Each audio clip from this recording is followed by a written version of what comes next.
I can hear that. Yet over and over in my relationships, I have given up when the going gets tough. The result is I've had a string of relationships where I thought as a kid that I'd have only one.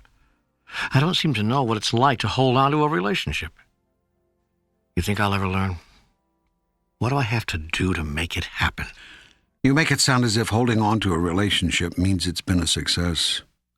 Try not to confuse longevity with a job well done. Remember, your job on the planet is not to see how long you can stay in relationship. It's to decide and experience who you really are. This is not an argument for short-term relationships, and neither is there a requirement for long-term ones.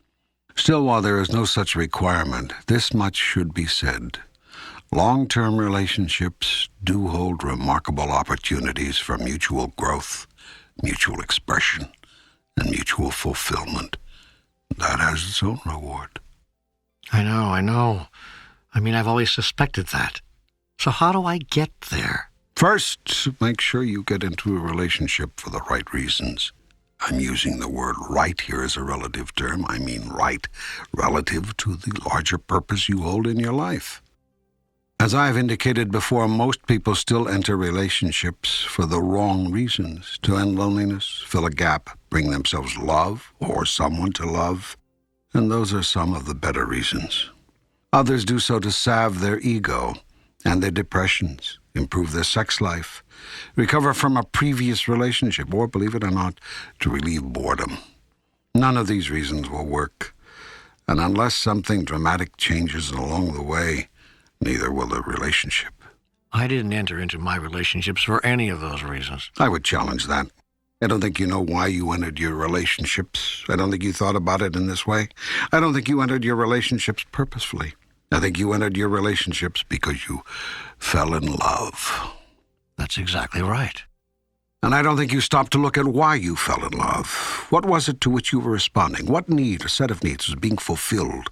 For most people, love is a response to need fulfillment. Everyone has needs. You need this, another needs that. You both see in each other a chance for need fulfillment. So you agree, tacitly, to a trade. I'll trade you what I've got if you give me what you've got. It's a transaction. But you don't tell the truth about it. You don't say, I trade you very much. You say, I love you very much. And then the disappointment begins.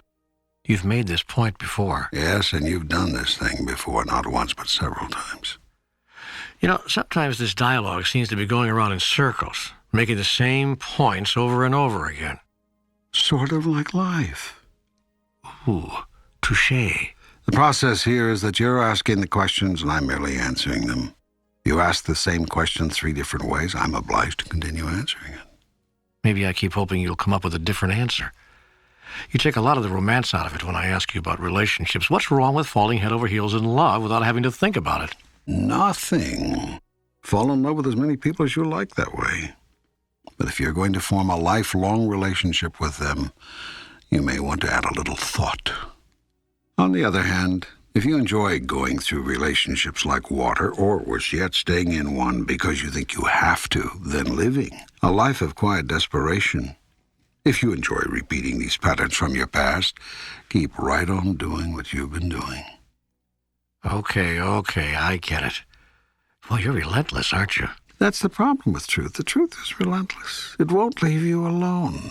It keeps creeping up on you from every side, showing you what's really so. That can be annoying.